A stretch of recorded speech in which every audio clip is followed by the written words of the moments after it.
It began with a sound that shouldn't have been there. In a quiet, dusty town in Arizona, radio operator Mark Ellison had spent the last 15 years listening to silence.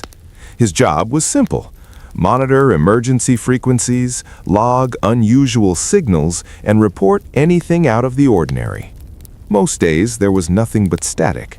Occasionally a trucker calling in, or a lost hiker asking for help. But one night, in late August, at exactly 2:17 a.m., the silence broke. "Mark, can you hear me?" Mark froze. The voice wasn't distorted like most signals. It was clear, unnaturally clear, and it said his name. He leaned forward, slowly adjusting the dial. "This is Red Hollow Station. Identify yourself." There was a pause. Then the voice came back, calm, steady, almost familiar. "You won't recognize me yet, but you will." A chill ran down Mark's spine. This wasn't normal. This wasn't protocol. "Where are you transmitting from?" he asked. Another pause. "Not far, but not where you think." And just like that, the signal disappeared. Mark sat there for a long moment, staring at the equipment. He replayed the recording repeatedly. The voice sounded like him. Not exactly, but close enough to make his stomach turn. The next night, at the same time, 2:17 a.m., the signal returned.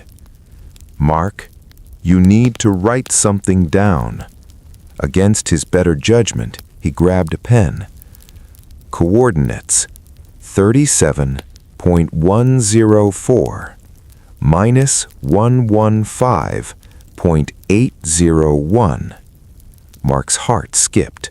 He recognized the location immediately. It pointed to a restricted desert area, one he knew all too well from his military past.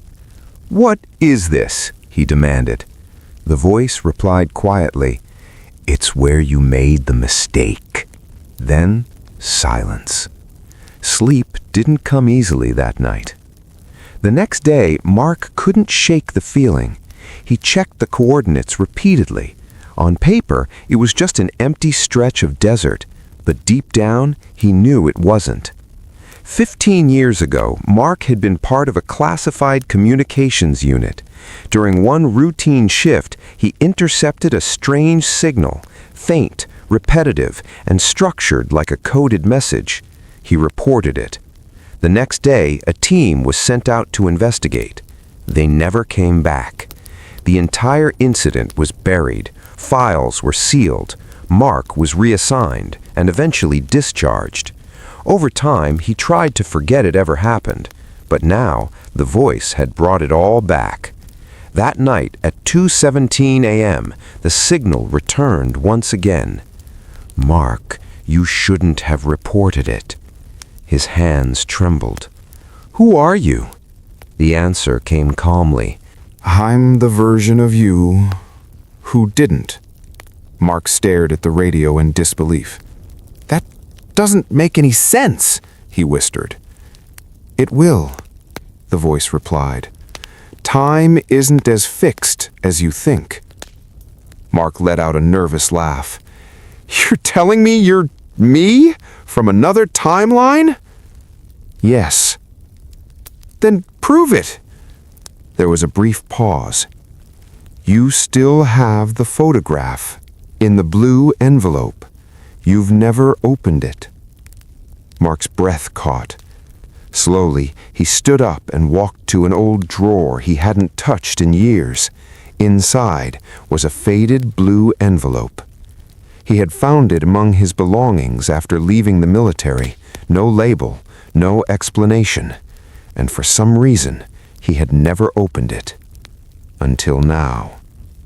His hands shook as he tore it open. Inside was a photograph. A group of soldiers stood in the desert. Mark was in the center. But next to him was someone else. Someone who looked exactly like him. Mark dropped the photo. "Now do you believe me?" the voice asked. "What is this?" Mark whispered. "You found something out there, something that doesn't belong to this world. When you reported it, they tried to contain it, but they didn't understand it." Mark felt dizzy. "The missing team?" "They didn't disappear," the voice said. "They were displaced." "Displaced? Where?" The answer came slowly. "Here, there, everywhere. Time fractured around that point." Mark struggled to process it. "And you?" he asked. "I stayed silent," the voice replied. "In my timeline, I ignored the signal. No team was sent. No fracture happened." There was a pause. But something else did. Mark swallowed hard. "What?" It grew. A cold feeling settled in his chest. "The signal you heard back then, it wasn't a distress call," the voice continued. "It was a doorway." The room suddenly felt colder, and now it's opening again. The radio crackled violently, multiple voices overlapped, distorting into something almost unbearable. "Mark, you need to go to those coordinates right now, before it stabilizes." "Why me?" Mark asked. "Because you're the only one who remembers both paths."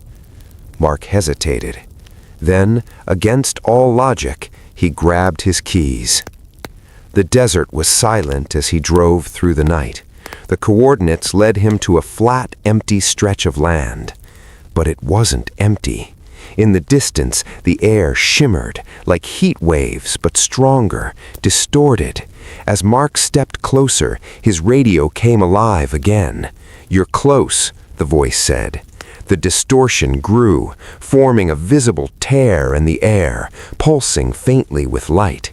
And then he saw them, figures, dozens of them, standing just beyond the tear. Some wore military uniforms, some looked like civilians, and some looked exactly like him. They didn't move, they just stood there, watching. "Those are the ones who crossed," the voice said. Mark's heart pounded. "What do I do?" he asked. "You have to choose." "Choose what?"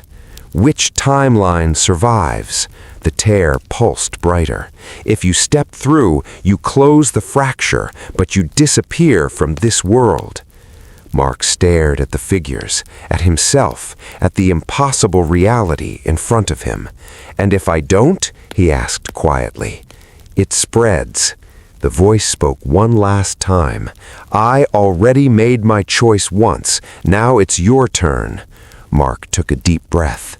Then he stepped forward, and in that moment, the world blinked.